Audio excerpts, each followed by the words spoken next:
The machine gave him 90 seconds. 90 seconds to weigh 119 years. The probe came down into the grain the way a doctor presses two fingers against a stranger's wrist. Clinical. Indifferent. The near-infrared light read moisture test weight. Protein distribution falling number. It read everything except what the grain actually was. And when the numbers came back on the screen, a single red flag appeared in the upper corner of the display. Variance exceeds preset parameters. Recommend rejection. The young man behind the desk printed the report before Harlan Briggs had taken his second step toward the door. Harlan was 70 years old that October. He had the kind of face that Kansas makes over decades, not years. Deep lines cut from the outer corners of his eyes across his cheekbones like dry creek beds. His hands were large and permanently dark at the knuckles. The kind of darkness that soap does not reach.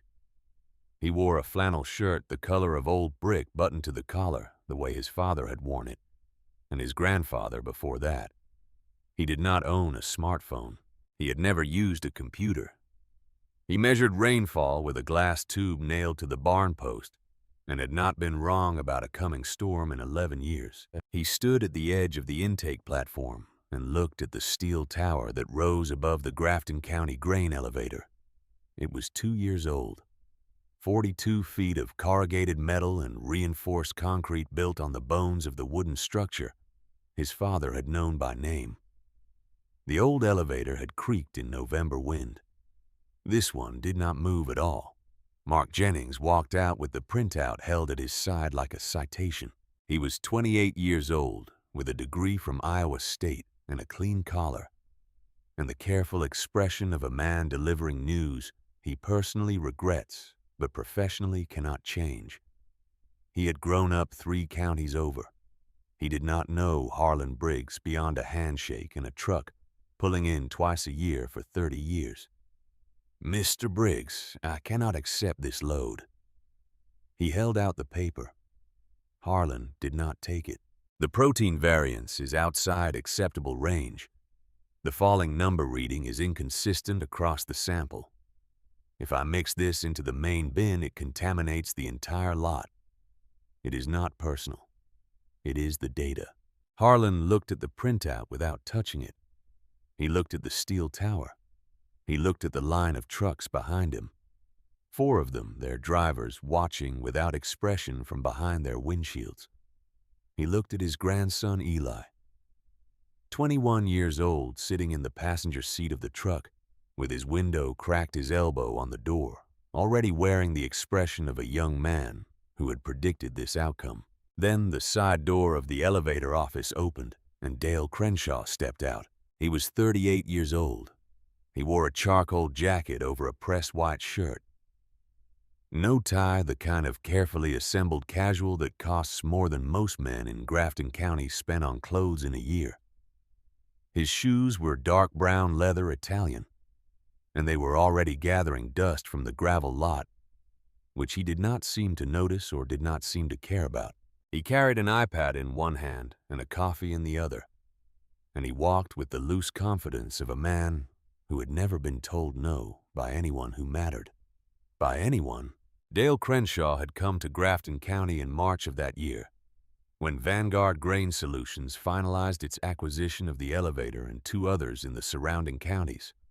He had an MBA from Harvard and a track record of 3 successful rural acquisitions in Nebraska and Iowa.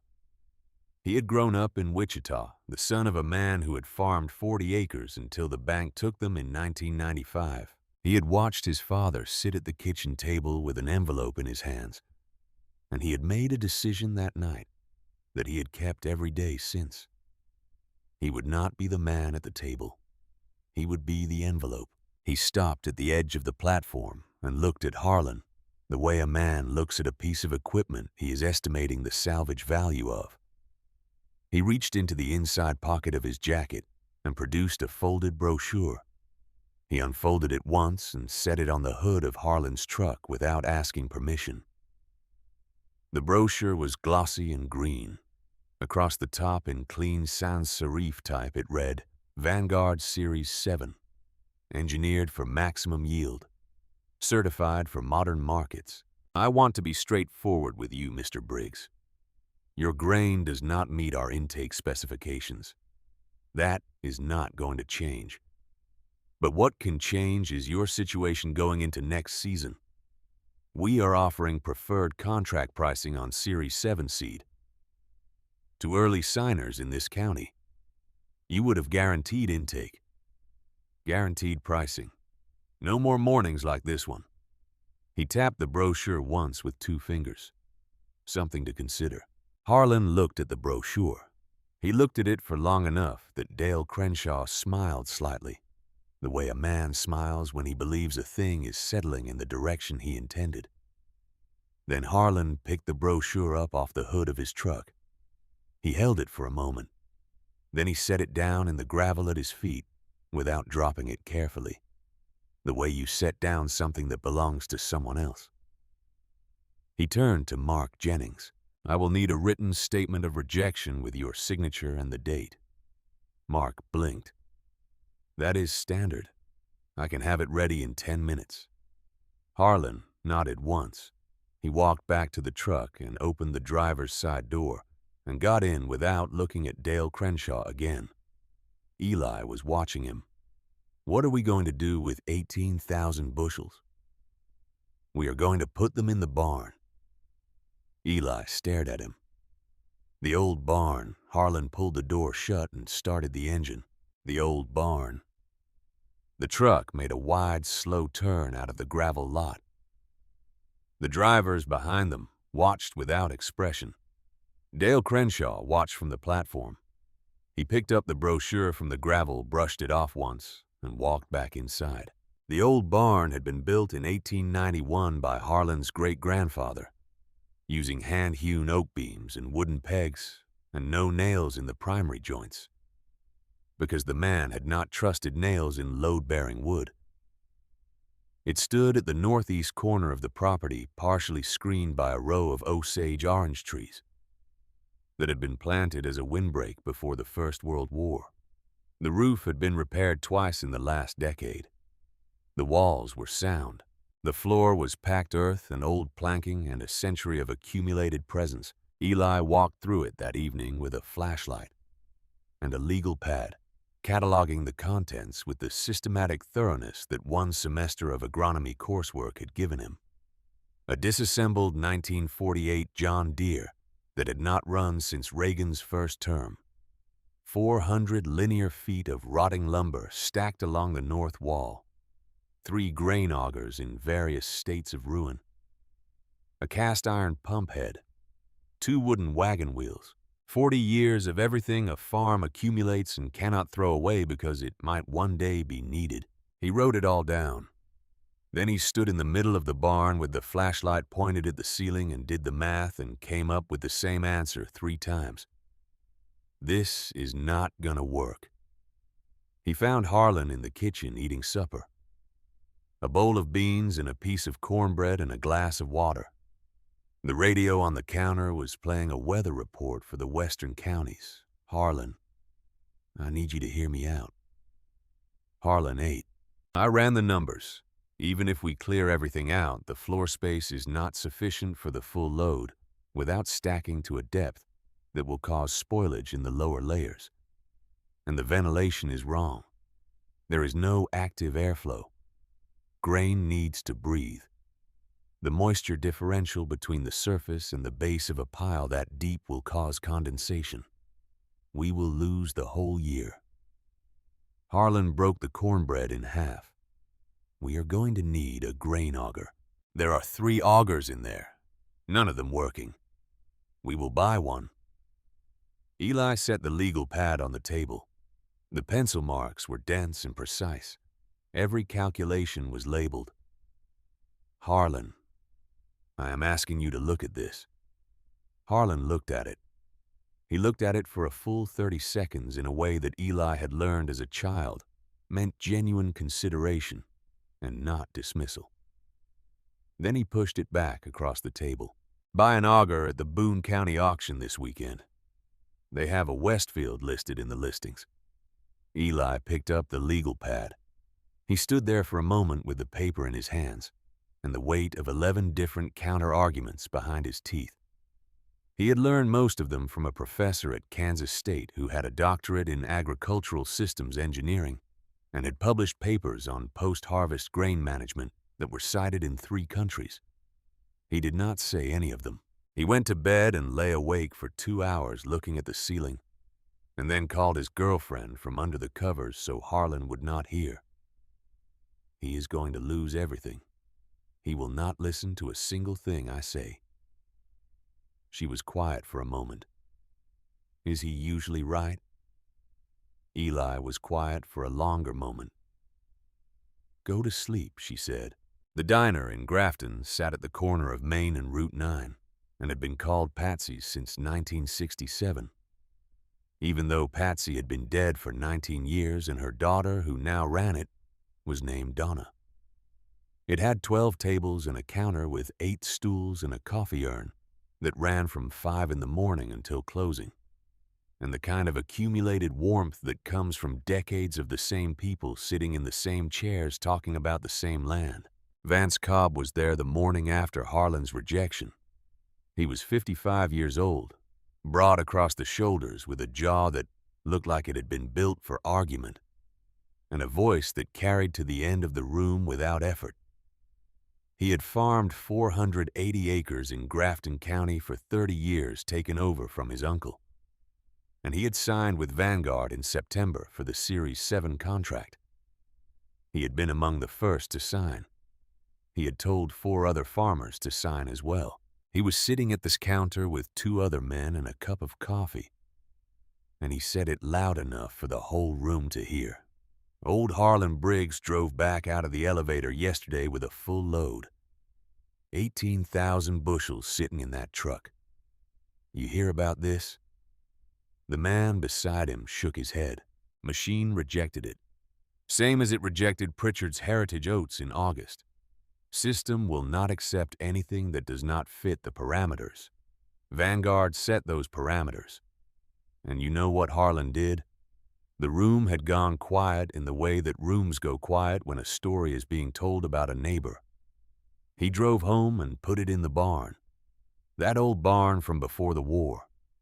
He is going to store 18,000 bushels of rejected wheat in a barn that should have been torn down in 1980. Someone at a table near the window said something that was too low to hear clearly. A few people laughed. Vance Cobb wrapped both hands around his coffee cup.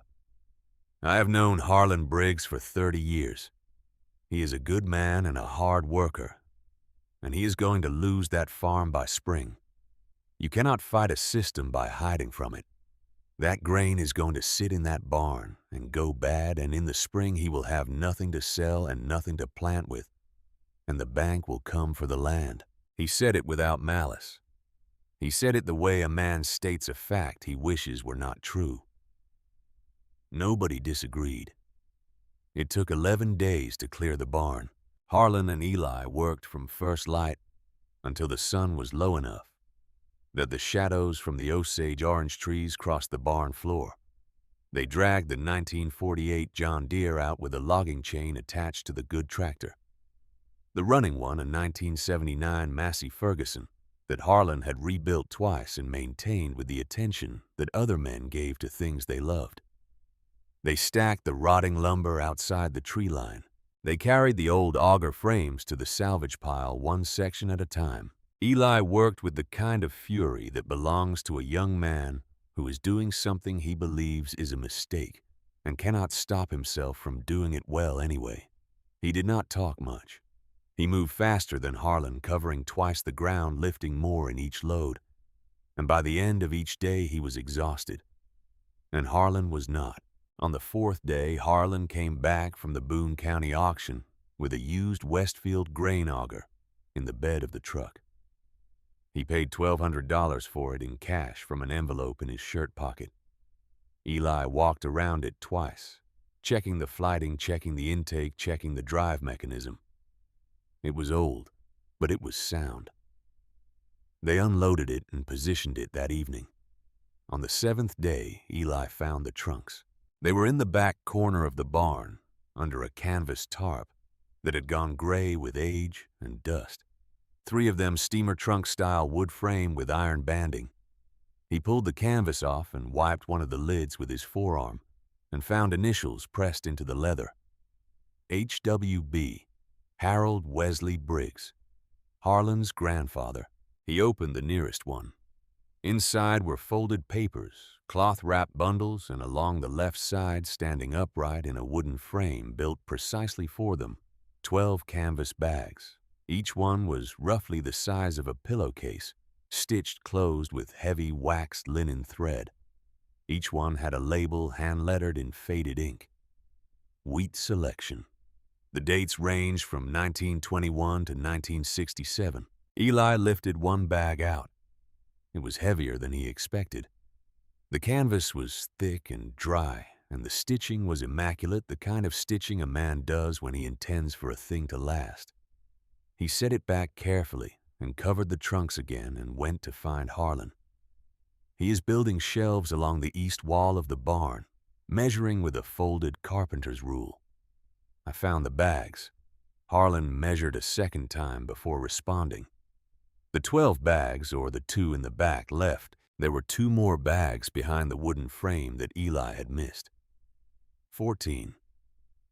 Harlan set the carpenter's rule on the shelf frame. Those bags are the reason we are clearing this barn, not the other way around. Eli looked at him. What is in them 119 years of listening? He picked up the rule and measured again. There is also a drawer in the trestle table against the south wall. The one with the iron handle. Do not open it. He said it without looking up. Eli looked at the trestle table from across the barn. The drawer had an iron ring handle black with age. The table itself looked like it had been built into the structure, the same era as the beams. He did not open it, but he thought about it. The following week, he sat in his truck in the driveway at 9:30 at night, with the dome light on and his phone in his hands, and he typed out a message to Mark Jennings. He had gotten the contact from a mutual acquaintance, another younger farmer, who had talked to Jennings at a county extension meeting in September. He typed carefully. He wrote that he understood the elevator could not accept the grain under the current parameters. He wrote that he was not asking for an exception. He was asking whether there was any process by which a load could be reassessed under different classification, specifically under heritage grain or landrace variety designations which he had been reading about and which seemed to exist within USDA frameworks. He wrote that he was trying to find a solution for his grandfather before the situation became irreversible. He read it back twice, then he sent it. He sat in the dark with the dome light on for 20 minutes. Then he drove to the co-op for chicken feed because he had forgotten it that morning and Harlan would notice. Mark Jennings read the message that night in his apartment above the hardware store on Route 9. He read it twice. He set his phone down and picked it up again. He understood what the young man was asking, and he understood why, and he did not think Eli Briggs was wrong to ask. He also knew what Dale Crenshaw had said in the operations meeting 3 weeks earlier. No exceptions. No alternate classifications. No intake from thorn properties under any designation. I do not want a workaround. I want a clean line. He had not asked why. He had learned not to ask why in operations meetings with Dale Crenshaw.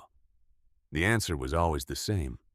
Because I said so and because I am the one with the numbers in front of me and you are not.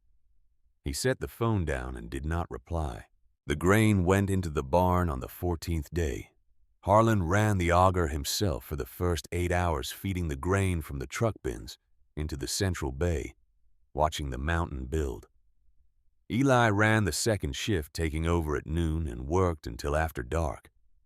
The barn filled slowly the way serious things accumulate without drama, without announcement.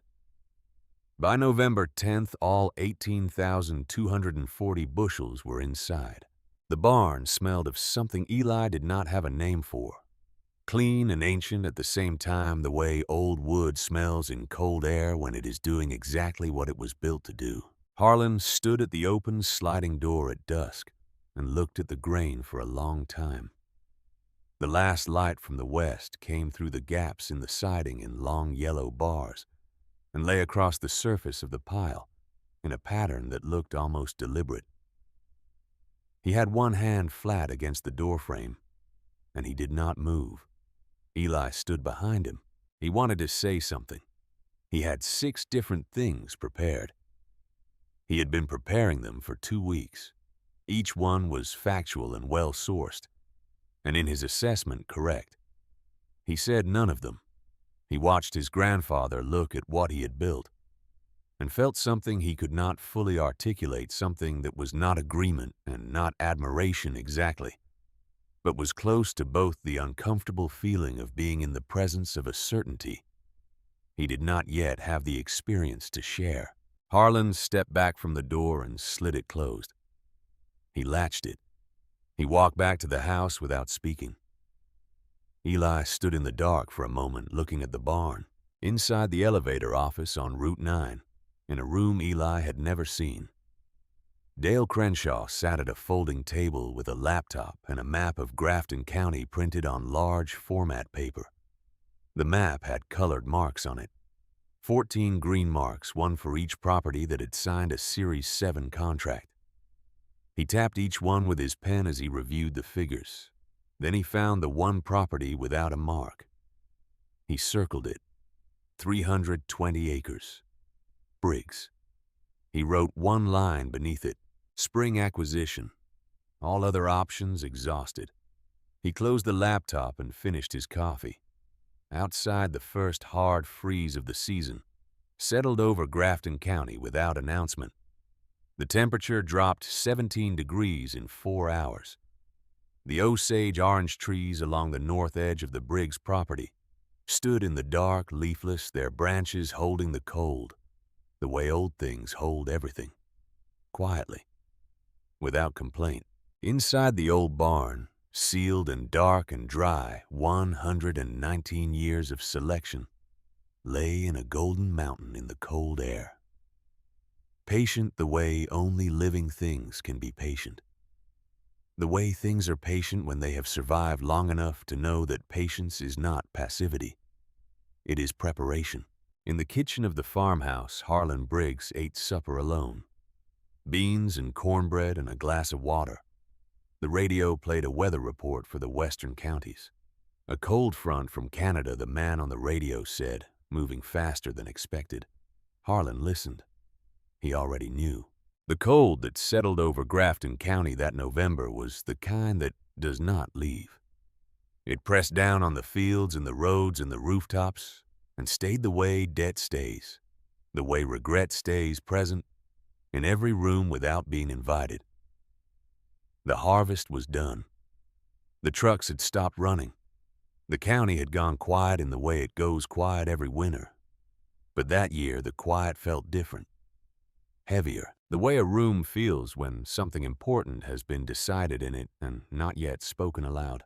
Harlan Briggs went back to work, not the dramatic work of clearing a barn or running an auger through the night. The daily work, the work that does not look like anything from the outside. He fed the cattle before sunrise. He checked the barn temperature with a mercury thermometer he had owned since 1974. Recording the reading in a spiral notebook on the kitchen counter with the same pencil he kept in his shirt pocket.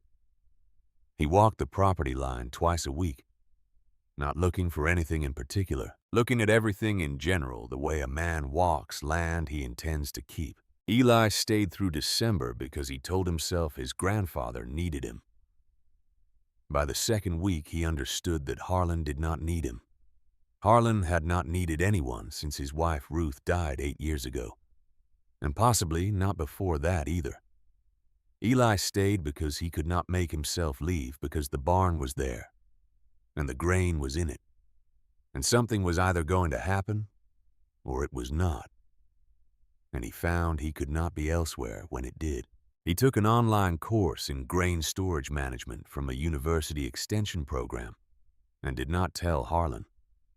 He checked the barn temperature himself every morning after Harlan writing his own reading in his phone, comparing it to the notebook. They matched within 1 degree every time. He did not tell Harlan that either. Christmas came and went quietly. Harlan cooked a ham, and they ate at the kitchen table and listened to the radio, and Eli called his girlfriend and his mother and went to bed early. Harlan sat in the front room with a cup of coffee and the farm ledger open on his knee, not writing in it, just holding it, the way a man holds a thing that has held him in return for a long time. The new year arrived without ceremony in Grafton County, and 3 weeks into January, the cattle started dying. It did not happen all at once. That was the thing about it. It arrived the way real catastrophe arrives, not as a single moment, but as an accumulation of wrong details. A feedlot 18 miles east of Grafton reported sluggish animals on January 9th, reduced appetite, unusual lethargy. The veterinarian came out and found nothing obvious and adjusted the diagnosis twice. On January 14th, 4 animals in that same lot died overnight. The post-mortem results took 4 days. Vomitoxin, zearalenone, mycotoxin contamination at levels that exceeded livestock safety thresholds by a factor of 3. The feed had come from Grafton County grain elevator. The wheat was Vanguard Series 7.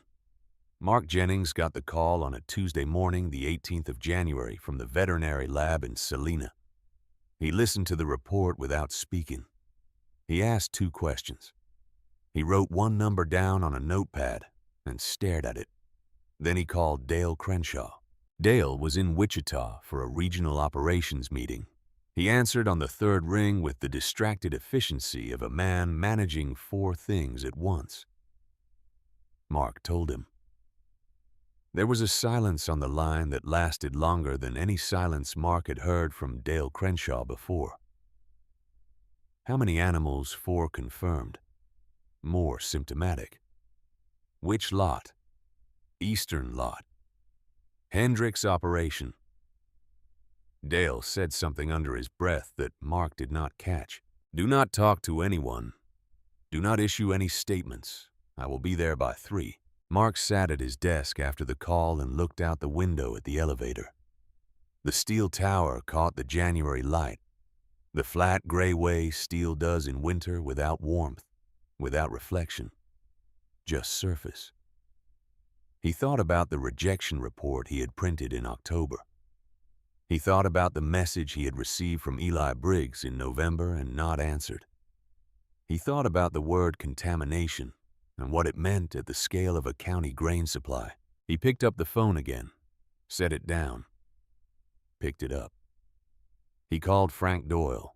They had met at a county agricultural meeting 2 years earlier and had talked twice since the second time about barley futures and a water rights issue on Doyle's eastern pasture.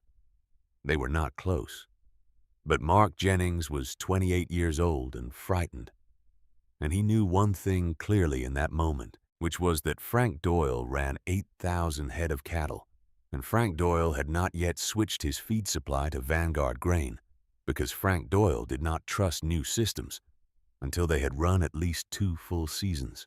He told Doyle what the lab had reported. Doyle was quiet for a moment. Is it confirmed on the Hendricks lot? I have not tested the full inventory yet. Test it. Call me when you have the full numbers. Mark tested it. By the end of that week, 43% of the Vanguard Series 7 wheat stored in the elevator tested positive for DON contamination, above the FDA advisory threshold for livestock feed. By the end of the following week, the number was 61%. 2 more feedlots reported sick animals. A sheep operation in the next county reported spontaneous abortions in 11 ewes over 4 days. The USDA issued a preliminary advisory on January 23rd. Dale Crenshaw arrived in Grafton County on January 18th as promised, and spent 4 days in the elevator office with his laptop and 2 lawyers from a firm in Kansas City. He did not speak to Mark Jennings beyond operational necessities. He spoke on the phone constantly, his voice low and flat, audible through the office walls. As a continuous murmur of damage control, Mark listened to that murmur and understood something. Dale Crenshaw was not surprised. A man who is surprised by a catastrophe sounds like a man who is surprised. He asks questions. He wants to understand what happened. He reaches for explanations. Dale Crenshaw was doing none of those things. He was managing. He was moving pieces. He was making the kind of decisions that only make sense if you already know the shape of what you are dealing with. Mark Jennings had a password to the Vanguard internal operations system because he was the site manager and needed it to generate reports. He had never used it for anything beyond report generation. He sat at his desk one evening after Dale had gone to the motel on Route 9, and he opened the system and navigated to the product history files for Series 7. He found the internal assessment report dated March 2012. It was 47 pages. He read it in 2 hours. The report was written by Vanguard's own agronomic risk team. It assessed Series 7 under multiple growing conditions, including extended drought stress. It found that under drought conditions exceeding 60 days, the genetic architecture of Series 7 optimized for yield under irrigation produced a measurable reduction in the fungal resistance pathways that were present in unmodified heritage varieties. The report used the phrase elevated mycotoxin risk potential under sustained moisture deficit conditions. The report recommended a 5-year field trial under drought conditions before commercial release. Series 7 had been released commercially in 2013.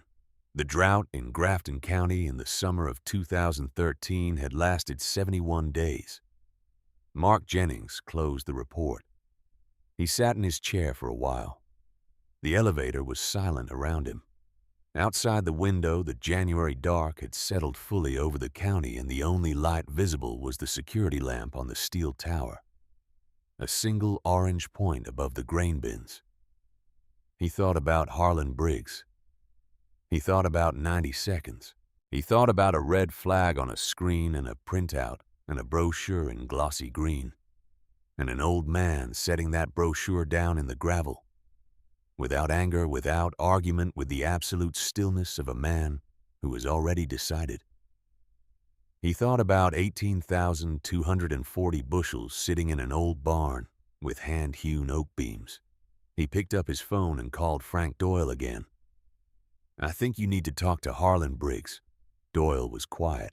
The old man on the county road, with the heritage wheat. That man. Another silence. How bad is it going to get? Mark looked at the orange security light through the window. Bad enough that I'm calling you at 10 o'clock at night. The news moved through Grafton County the way bad news always moves through small places faster than anyone plans and in directions no one intends.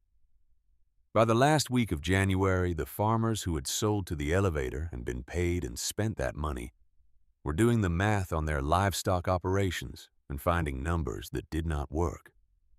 Feed suppliers had begun refusing Vanguard grain from the region.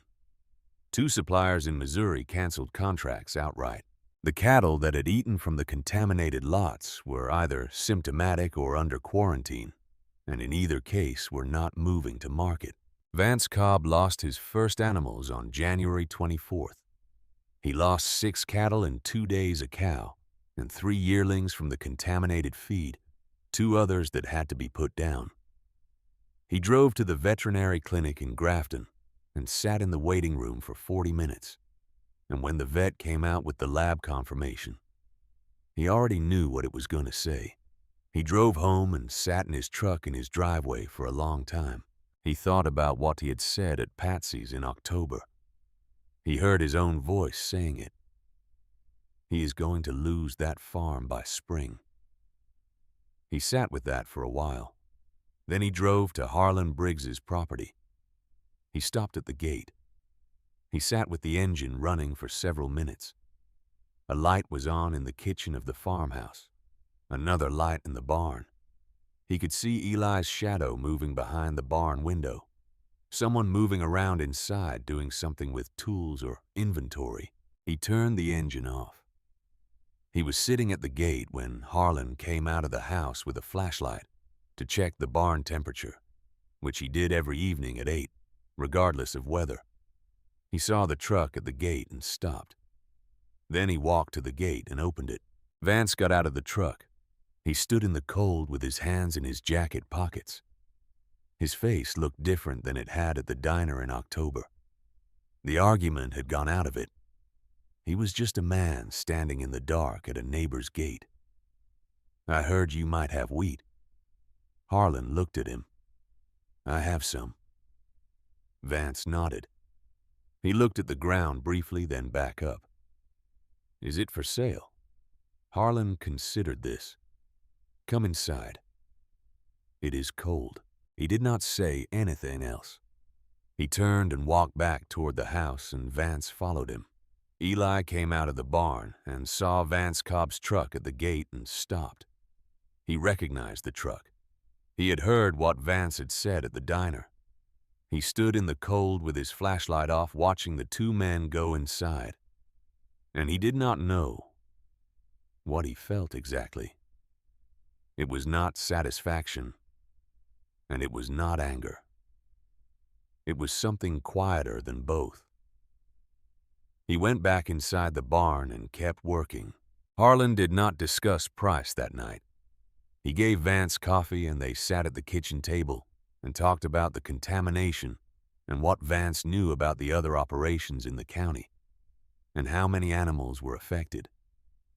Harlan asked questions and listened to the answers with the same complete attention he gave to weather reports.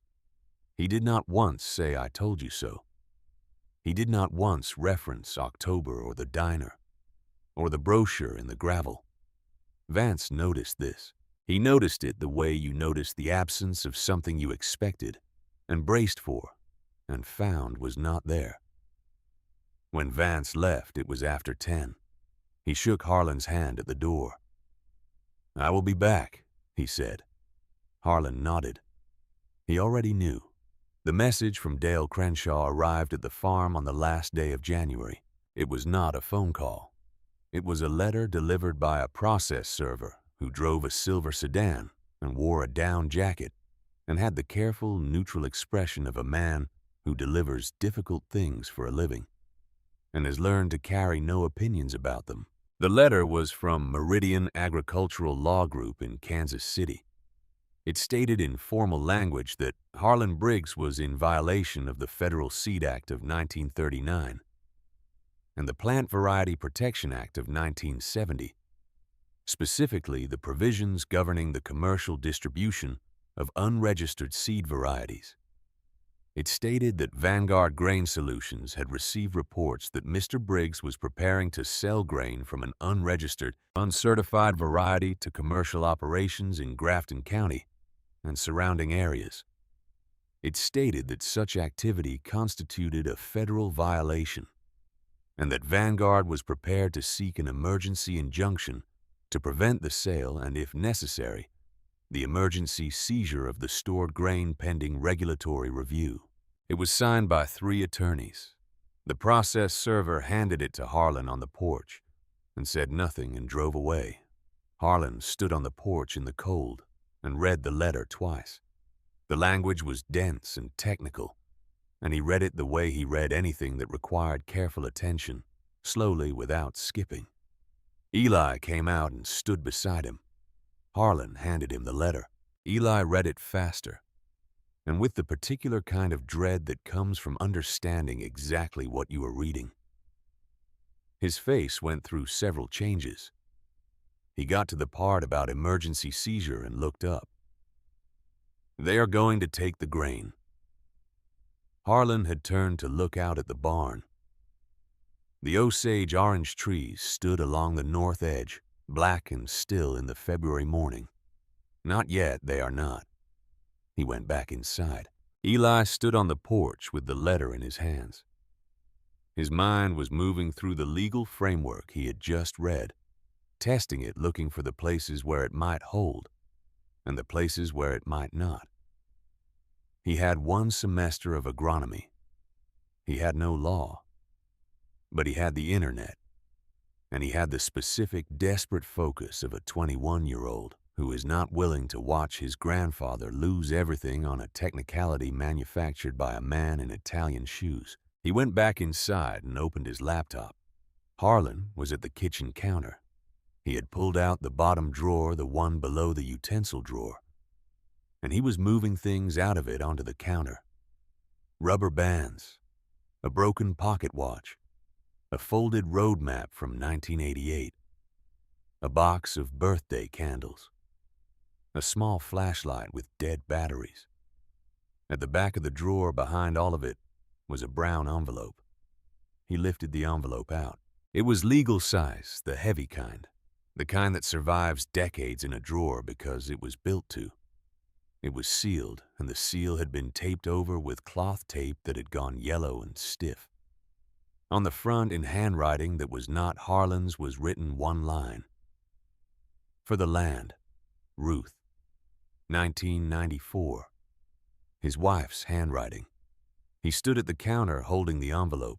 Eli had stopped typing. Harlan carried the envelope to the table and sat down. He did not open it immediately. He held it with both hands and looked at the writing on the front, and something moved across his face that was private and not meant to be witnessed. Eli looked at his laptop screen. Then Harlan opened the envelope. Inside were 2 documents.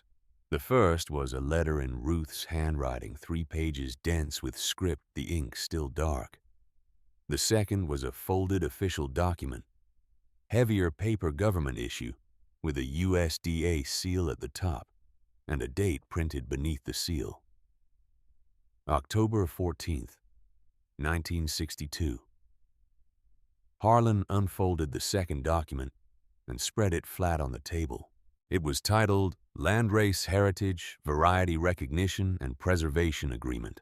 It bore the signature of a regional USDA director and a county agricultural officer, and Harlan's grandfather, Harold Wesley Briggs.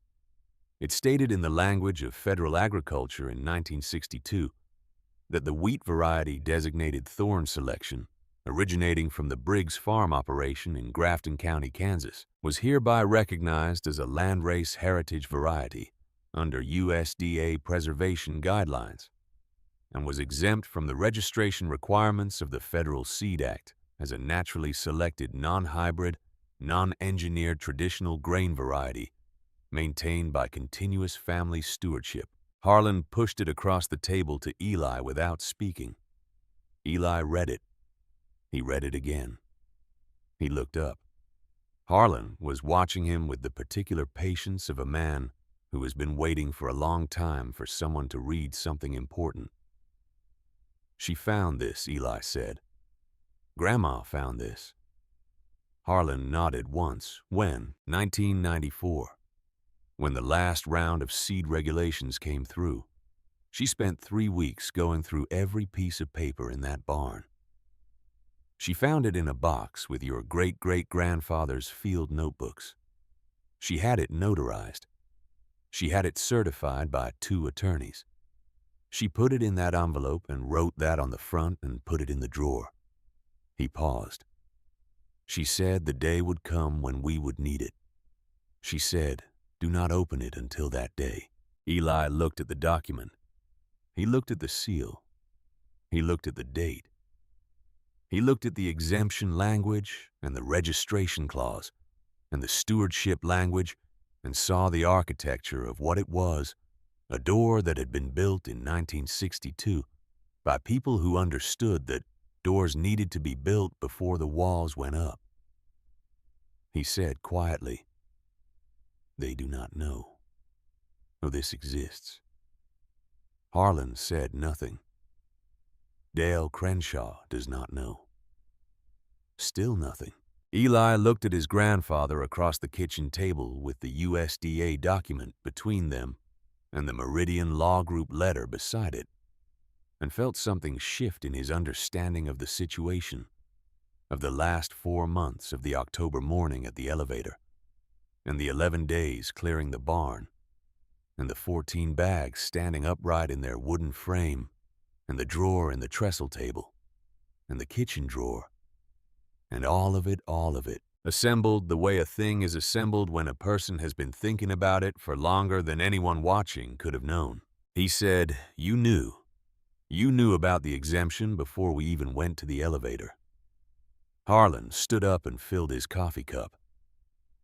"I knew my grandfather got that paper. I knew Ruth found it and kept it safe." He turned back from the counter, and I knew that Dale Crenshaw was going to come for this land eventually. The Series 7 contract was the first move. The rejection at the elevator was the second. That letter today is the third.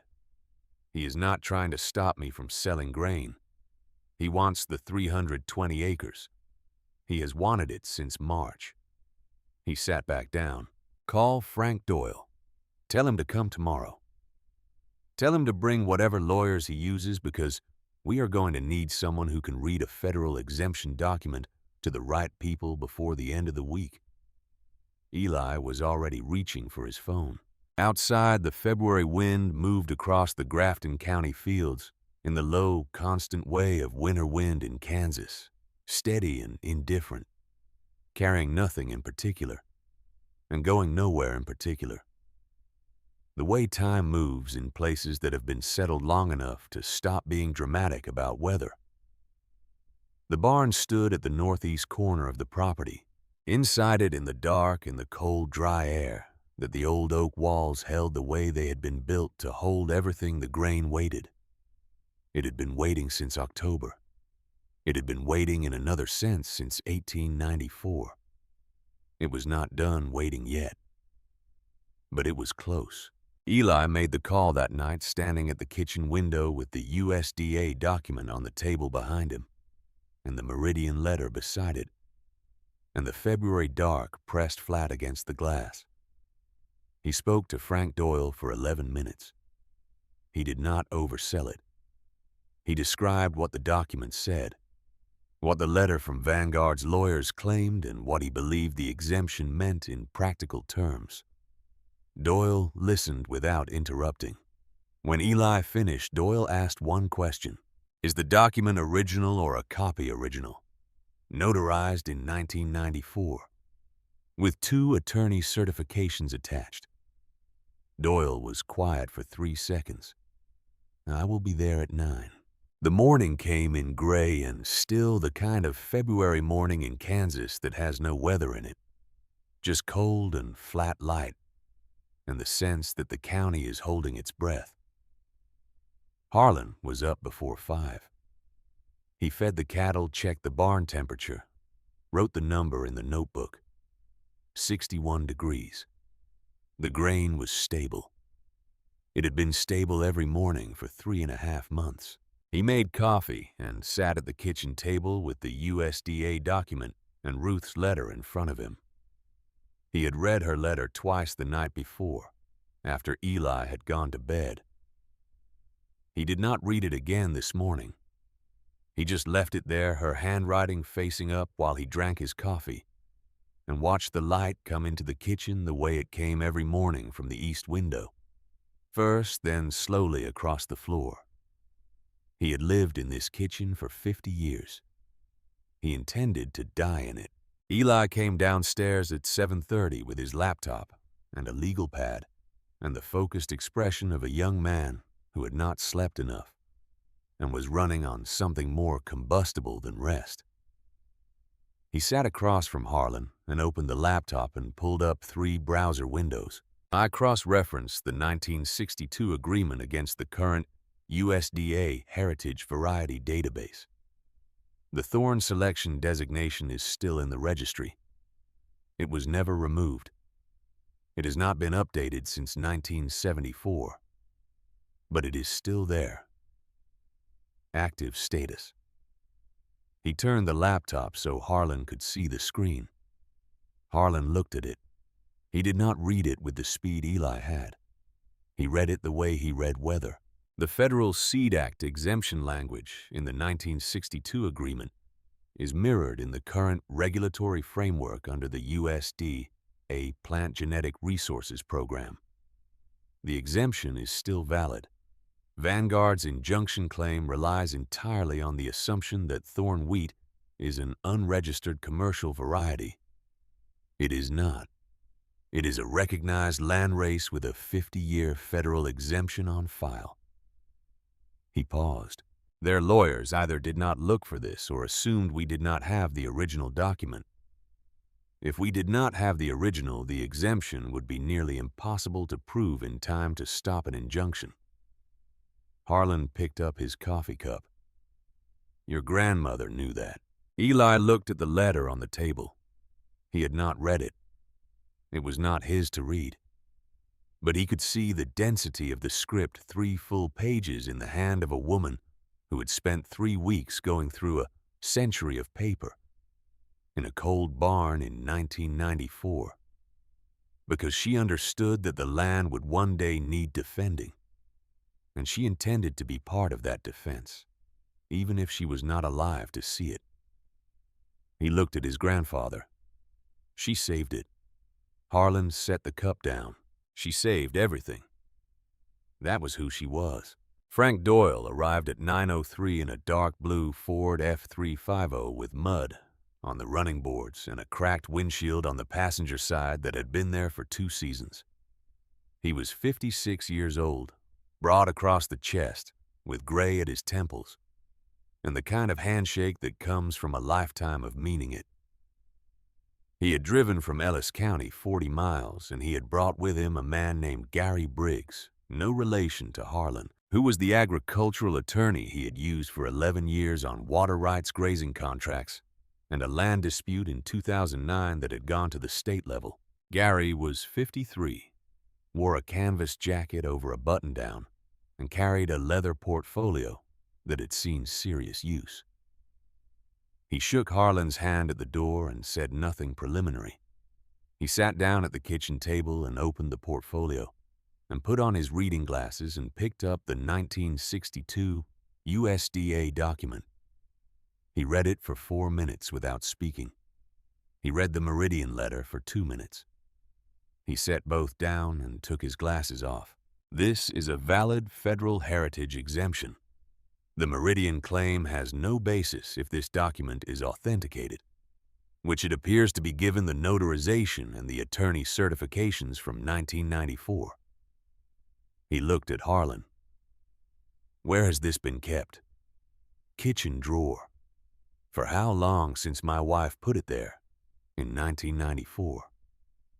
Gary looked at the envelope on the table, at Ruth's handwriting on the front.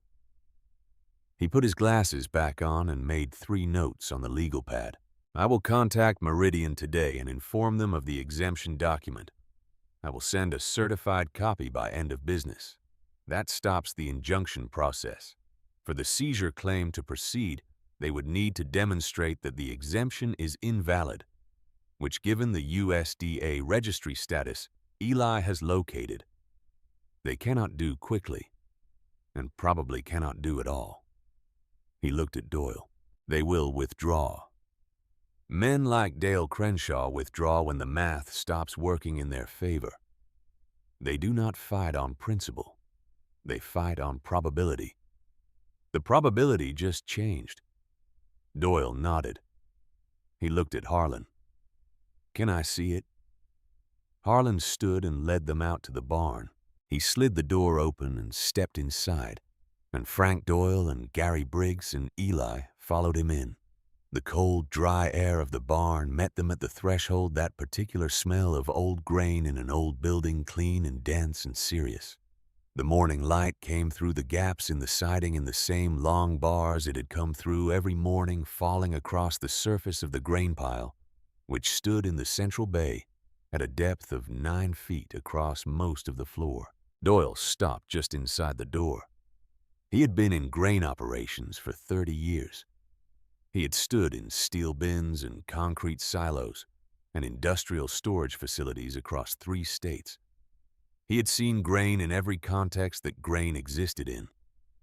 He stood in the old barn with the hand-hewn beams above him, and the packed earth floor beneath him, and the mountain of wheat in front of him, and he did not say anything for almost a full minute. Then he walked forward and crouched at the edge of the pile, and picked up a handful and let it run between his fingers. He watched it fall. He lifted a second handful and brought it close and looked at the color. The variation in kernel size, the subtle differences in husk texture that were invisible to anyone who had not spent decades learning to see them. He stood up. He reached into his jacket pocket and took out a portable grain testing unit, a small handheld device that he carried the way some men carry a pocket knife. He scooped a sample from 3 different depths in the pile and ran the test on the tailgate of his truck in the barn doorway. Moisture, 12.3%. He ran the mycotoxin strip. He waited 90 seconds. Below detectable limit. He looked at the result for a moment. He looked at the grain pile.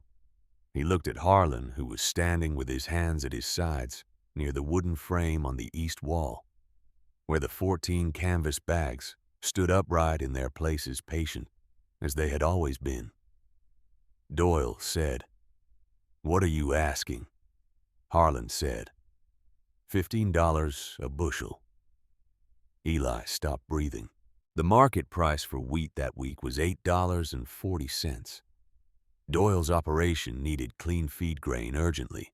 He had been losing animals not yet at the scale of the eastern lots, but the feed supply was compromised, and he was running on borrowed time in terms of inventory. Doyle looked at Harlan for a long moment. He did the math. He said, "You have got a deal." He pulled a checkbook from his inside pocket and leaned over the tailgate of his truck and wrote the check there in the barn doorway with the February light coming in from outside and the grain mountain behind him. He wrote it with the unhurried certainty of a man who has decided a thing and is not going to revisit the decision. He tore it out and handed it to Harlan. $273,600. Harlan took it and looked at the number. He folded it once and put it in his shirt pocket without further examination. Eli was standing 3 feet away. He had watched the number get written. He had watched his grandfather fold it and pocket it with the same effect with which he would pocket a grocery receipt. He felt something rising in him that was not quite composure. He managed it. Doyle extended his hand and Harlan shook it. Then Doyle said, "I want seed for next season." Harlan looked at him. "I want to grow this on my own ground. I have 400 acres in Ellis County that I've been running winter wheat on for 20 years, and I want to run this instead. Whatever you can spare from those bags." He nodded toward the canvas bags on the east wall. Harlan was quiet for a moment. "Come back in March. I will have a selection ready." Gary Briggs made the call to Meridian Agricultural Law Group at 11:17 that morning from the kitchen table with his portfolio open and both documents in front of him. Eli sat across from him because Gary had asked him to stay in case there were questions about the USDA registry search. The call lasted 9 minutes. Gary identified himself and stated his purpose and read the exemption language from the 1962 document and provided the USDA registry citation that Eli had located. There was a period of silence on the other end of the line. Then, questions. Gary answered them without elaboration, without argument, with the flat precision of a man who is not interested in winning a conversation, but in ending one correctly. At the end of the call, the Meridian attorney said they would need to review the documentation. Gary said, "You have until 5 o'clock today to confirm withdrawal. After that, I file a response that includes a claim of bad faith injunction, which, given the documented exemption, will be difficult for your client to survive reputationally in an agricultural county during an ongoing feed crisis that your client's product caused." Another silence. "We will be in touch." Gary closed the portfolio. He looked at Harlan, who was refilling the coffee cups. "They will withdraw by 3. Harlan set the pot down. They withdrew at 2:41. The news about the exemption moved through the county faster than the news about the contamination had. By the following morning, 4 more ranchers had driven out to the Briggs property. They came the way Vance Cobb had come, without announcement, and they stood at the gate or in the driveway with the particular posture of men who need something and are not accustomed to needing it. Harlan met each of them. He talked price and quantity and logistics with the directness of a man who had been thinking about these conversations for several months, because he had known they were coming. He sold to 4 of them at market plus a negotiated premium that reflected scarcity and clean test results, and the specific desperation of a county that had lost a significant portion of its safe feed supply. He was not cruel about the premium, but he was not sentimental about it either. Vance Cobb came back on the 4th day. He came in the morning earlier than the others had come before 7. He stood at the kitchen door rather than the front door, which was where the others had knocked. The kitchen door was the door that people who belong to a place use. Harlan noticed this without commenting on it. He let him in. They sat at the table. Harlan poured coffee. Outside the window, the February light was coming up over the eastern fields, pale and clean and flat. The kind of light that makes the land look like it has been there forever. Which it has. Vance wrapped both hands around the cup, the way he always did. The same gesture Harlan had seen across 30 years of shared county and shared weather. "I lost 41 animals," Vance said, "between the confirmed deaths and the ones I had to put down." Harlan said nothing. "I had 340 head before the contamination. I am at 299 now. I have got enough clean feed from a supplier in Nebraska to last another 3 weeks. After that, I am looking at sourcing problems." He paused. "I need 2,000 bushels, if you can spare it." Harlan looked out the window for a moment. "I can spare 2,000. Vance nodded. He looked at his coffee. "What I said at the diner. In October." Harlan waited. "I want you to know, I have been thinking about it since January. Since before the animals started dying.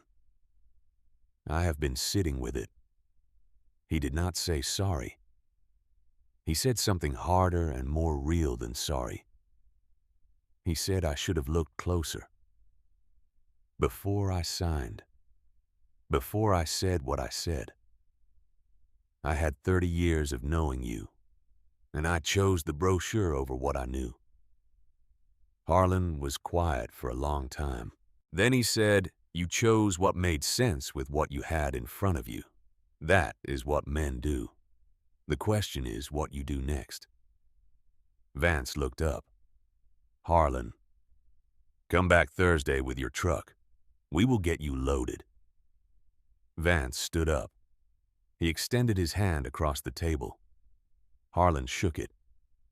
It was a short handshake, firm, the kind that does not require anything to be added to it. Vance left. Eli came downstairs 20 minutes later and found Harlan at the table with the ledger open, writing numbers. The kitchen was warm. The coffee was still hot. He poured a cup and sat down. He had been thinking about the drawer in the trestle table, the one in the barn, the one Harlan had told him not to open. He had not opened it, but it had been in his mind since November, a small, locked question sitting alongside every larger one. He said, "The drawer in the barn, the iron handle one." Harlan wrote a number in the ledger. "What is in it?" Harlan finished the line he was writing. "Your great-great-grandfather's field notebooks. 14 of them. One for each generation of selection. Every plant he marked, every trait he was looking for. Every season going back to 1894. Eli set the cup down. "They are written in pencil. Some of them are hard to read, but they are complete." He looked up from the ledger. I want you to read them. All 14. Take whatever time it takes. There is a translation in the second notebook, where the handwriting changes. Your great-grandfather added notes in the margins in the 1940s to clarify the older entries. Eli said, "You want me to read them." Harlan said, "I want you to understand them. There is a difference."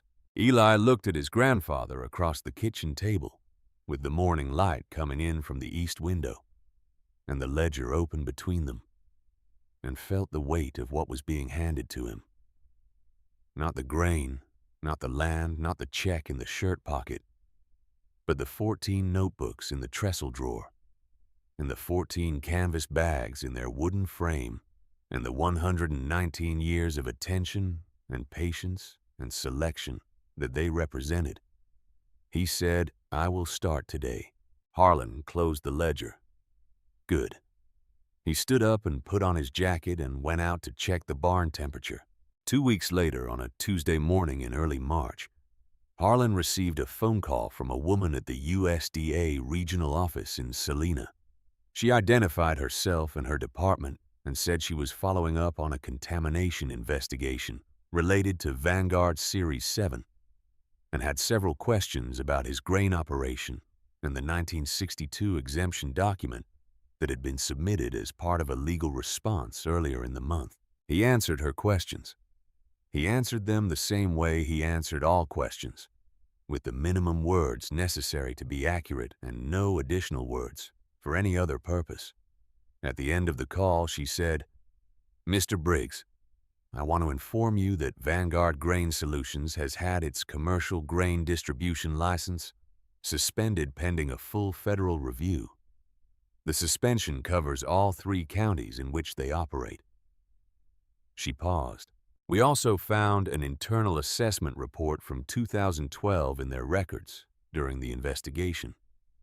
You may be hearing from additional agencies in the coming weeks." He said, "Thank you for letting me know." He hung up. He was standing at the kitchen counter. Eli was at the table with the second field notebook open, a magnifying glass beside it, a fresh legal pad covered in his handwriting. He looked up. Harlan set the phone on the counter. Vanguard lost their license. Eli waited. That is all. He poured himself a glass of water and stood at the window looking out at the barn. The Osage orange trees along the north fence line were showing the first faint suggestion of green at their tips, too early to count on. But they're the way the first things are always there before anyone thinks to look for them.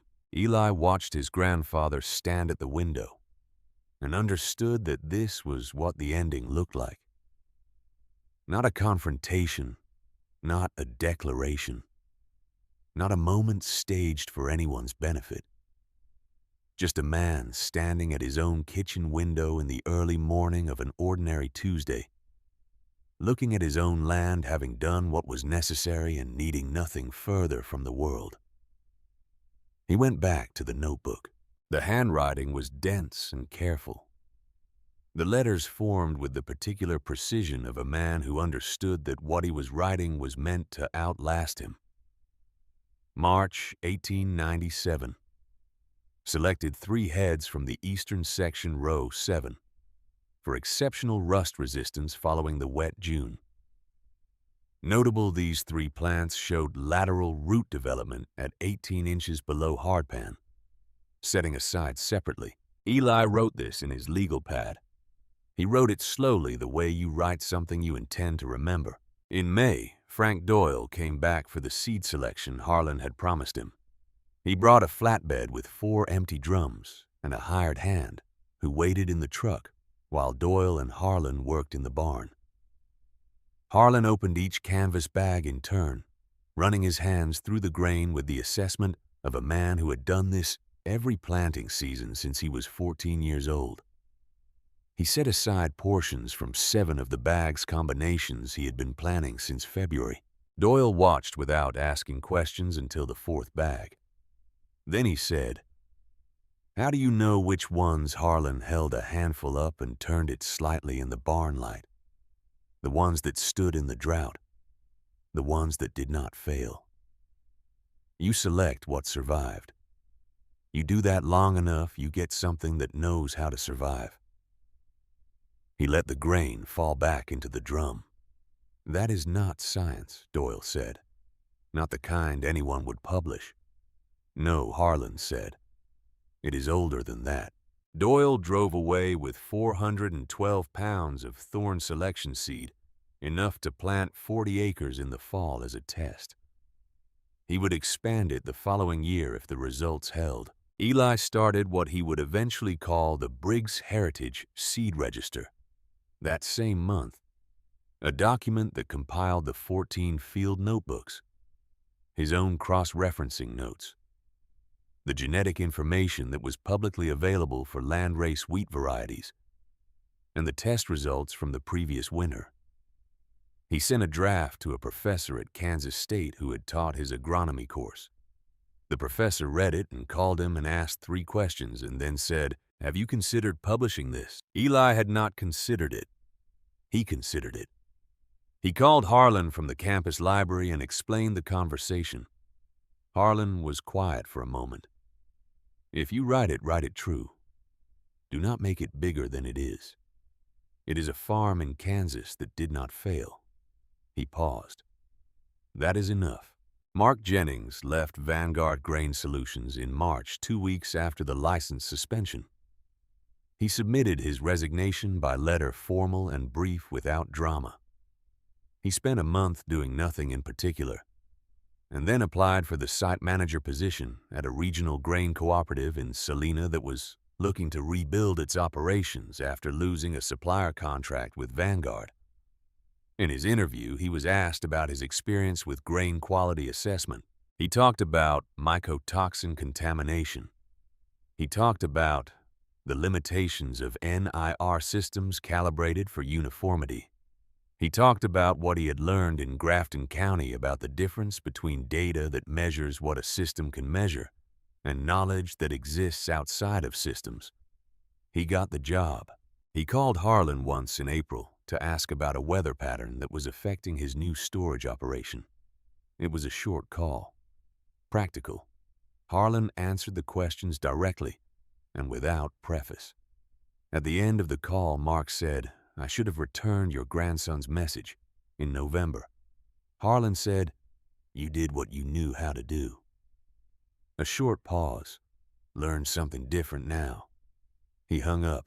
The Grafton County grain elevator changed operators in June when a regional cooperative acquired it out of the Vanguard suspension proceedings. The new site manager, a woman named Sandra Hollis, who had run a co-op in western Kansas for 12 years, called Harlan in July about establishing an intake protocol for heritage and landrace varieties. He drove to the elevator and they talked for an hour at the table in the office where Dale Crenshaw had sat with his laptop and his lawyers 5 months earlier. She asked about the 1962 document and the USDA registry and the test results from the winter sales. She took notes. She asked if he would be willing to serve in an informal advisory capacity for heritage grain intake going forward. He said, "I will answer questions when you have them." "That is all I am asking," she said. That fall, Harlan planted 160 acres in thorn selection for the first time in 4 years.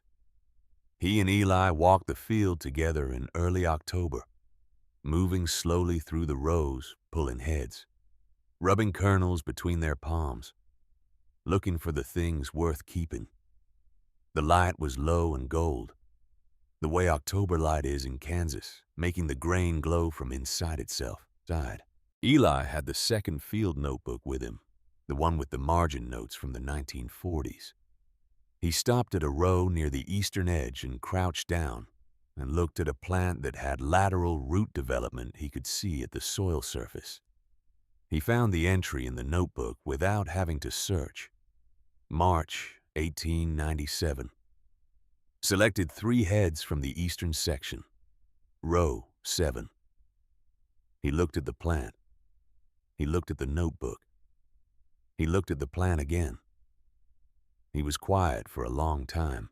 Harlan had stopped a few rows over and was watching him. Eli looked up. It is still here. Harlan looked at the field. The rows ran east to west, and the late afternoon light ran with them gold on gold. The grain and the sky and the same color at the horizon, the way they are in October when the season is completing itself. And everything that was planted in the spring has become what it was always going to be. He said it was always here. We just kept paying attention. He turned and walked slowly back toward the barn. Eli stayed in the field a little longer, crouched at the row with the notebook open on his knee. The October light on the page, the old pencil marks still clear after more than a century.